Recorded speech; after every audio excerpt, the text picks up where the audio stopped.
Every night, in homes across the country, bedrooms reverberate with the trumpeting, whistling, whining, and grunting of the nation's snorers.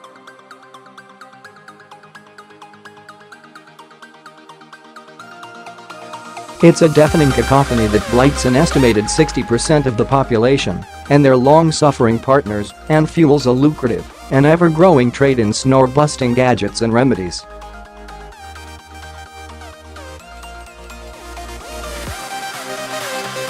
But as anyone who's tried the throat sprays, nasal dilators, jaw slings or mouth splints that claim to ease snoring will know, snoring is infuriatingly difficult to fix.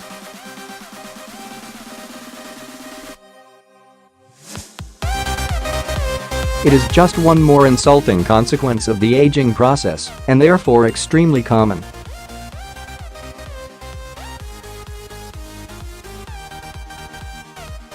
But despite that, few people appreciate quite how debilitating it can be for your health and your relationships.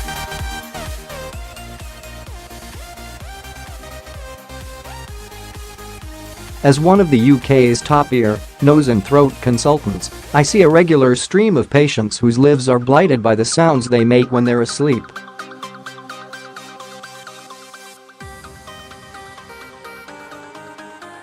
But I am convinced that the vast majority of snoring cases can be swiftly and inexpensively fixed by spending just 5 minutes a day doing a few simple throat exercises.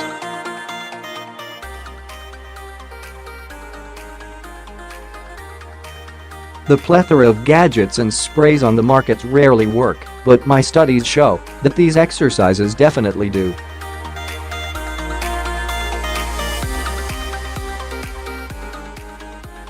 From aging taboos, why snoring happens. Although the shape of your face, skull and neck could make you more susceptible to snoring, and a blocked nose, enlarged tonsils and a heavy night of alcohol will make things worse, the single most common cause is slack throat muscles.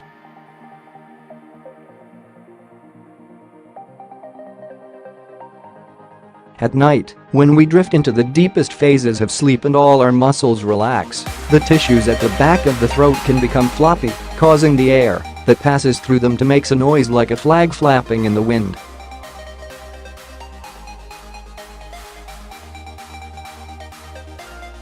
The volume and intensity of those snores will depend partly on the turbulence of the airflow, how hard you have to force the lungs to push air through this restricted space, and partly on the resonance, or floppiness, of the tissues of your throat.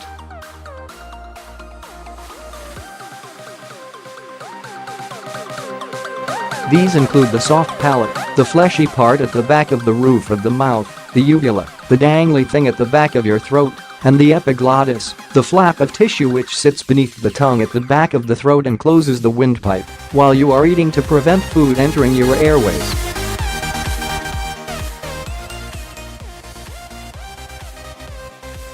As these tissues vibrate, they trap air against the back wall of the throat for a split second, causing a high-pressure buildup of air and subsequent sound waves, like that produced when you clap your hands together.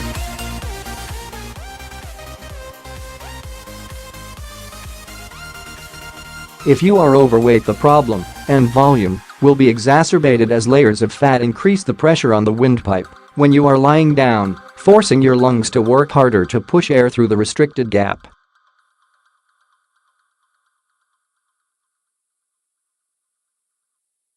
A few drinks will make snoring worse too, because alcohol acts as a sedative, keeping you for longer in the deep sleep that relaxes all your muscles, including the muscles of your throat and tongue.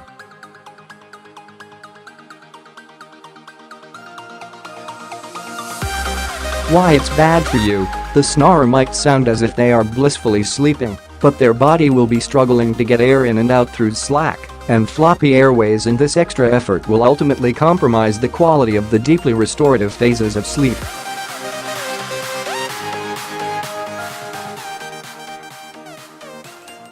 This is the time when the vitally important mental and physical repair process is supposed to happen, and the heart should be able to slow and rest.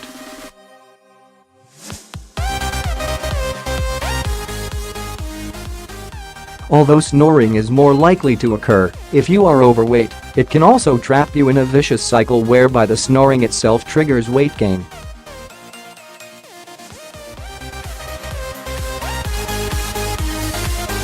Studies show poor sleep typically stimulates the appetite for sweet and fatty foods as your body fights to cope with fatigue.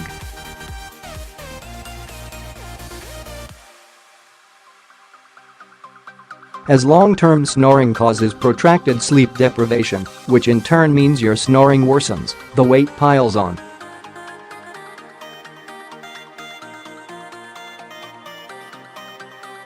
This then increases your risk of obesity-related disorders such as diabetes, heart disease, even some cancers.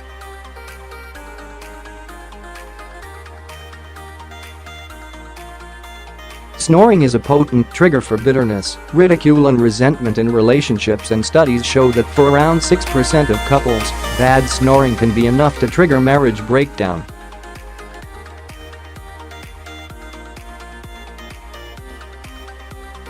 Inveterate snorers, and therefore their bed partners, rarely get close to achieving even the lower recommended target of 6 hours of restful sleep each night.